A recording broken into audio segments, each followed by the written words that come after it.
Good morning, welcome all to a new trail running shoe review by trailrunningspain.com.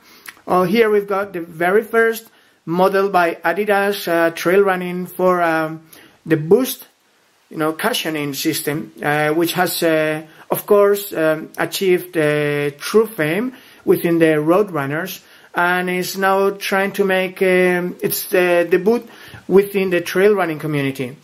Now, to that end, Adidas has put forward high quality shoe at €160, $160 in the States, with a weight of 325 grams, which is, let's say, above average for a high performance trail running shoe, and with a intermediate drop of 6 millimeters.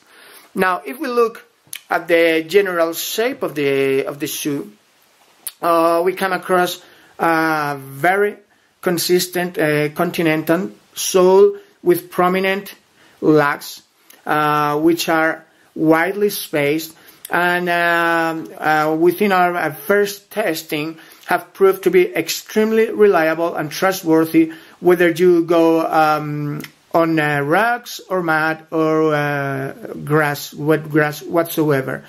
So this sole is a true strong point for the shoe.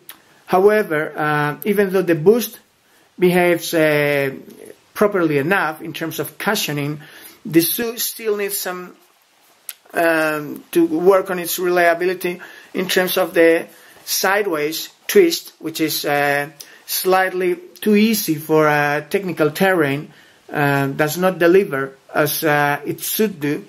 On the other hand, as you see, sideways, the 3 bands plus the cable and the rest of the reinforcements perform properly, and they deliver where needed.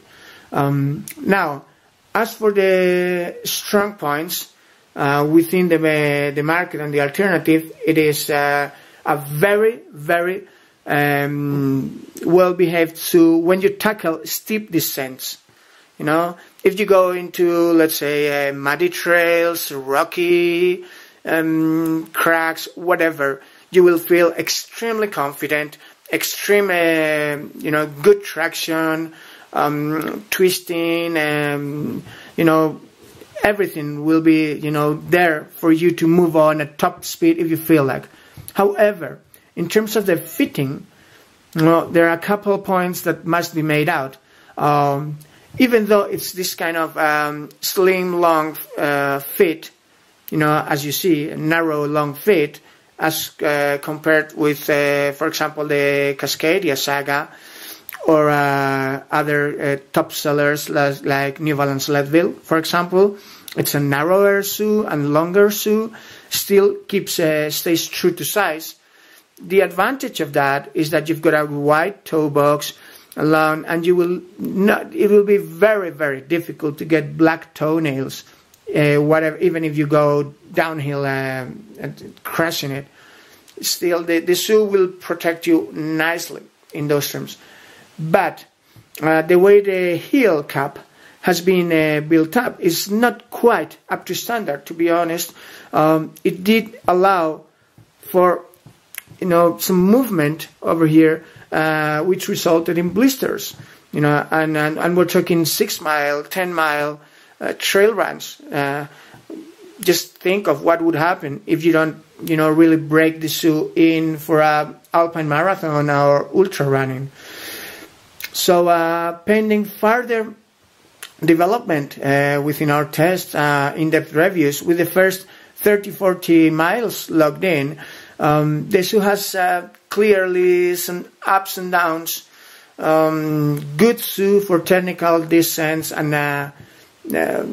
but still unreliable shoe in terms of the heel fit, in terms of the lace bindings, which they need to be tight to hold your feet properly. But if you do it extra tight, then you might end up with your tendons strained, tendinitis.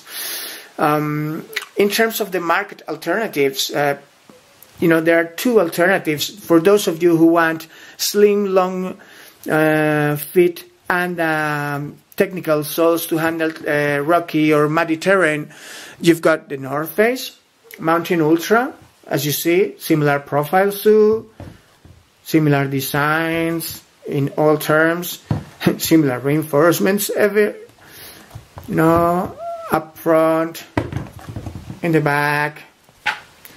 So, a similar concept of shoe. The strong points for the North Face would be that even though it lacks the cushioning that the Adidas puts forward, which is definitely a strong point of the Adidas, however, it delivers a reliable sole as well, this one by Vibram instead of Continental, slightly narrower, and a better fit, with a narrower heel cap, and overall these classic style laces, which also perform beautifully, and with this double lace up here at your ankle that can help you bind it more closely, and of course prevent the black toenails as well.